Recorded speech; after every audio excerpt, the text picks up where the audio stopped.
بسم الله الرحمن الرحيم الحمد لله رب العالمين والصلاة والسلام على خير خلقه محمد وعلى آله وأصحابه أجمعين أما بعد السلام عليكم aziz jamoatal muslimin.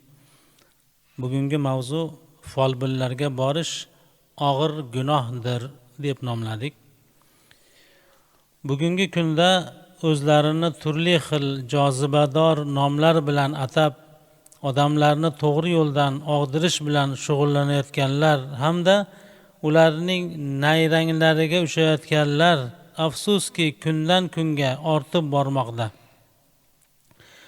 Bu imtihon dunyoda hayotning past balandlariga bardosh qilmaydigan ba'zi iymoni zaif kishilar turli xil bahonalar bilan folbinlarga murojaat qilib, ularning bozorini rivojlanishiga sababchi bo'lmoqdalar. Shuning uchun ham folbinlik, sehru jodu tushunchalari shariatimizning unga bo'lgan munosabatini o'rganib chiqishimiz maqsadga muvofiqdir.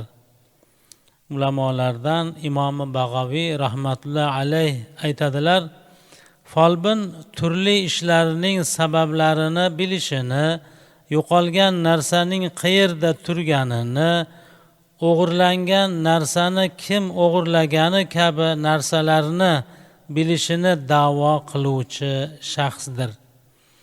Vaholanki taqdirni bilish va kelajakda bo'ladigan ishlarni yoki ularni o'zgartirish faqatgina Allohning qo'lida bo'lib, hech bir zot Allohning yozgan taqdirini o'zgartirishga qodir emas.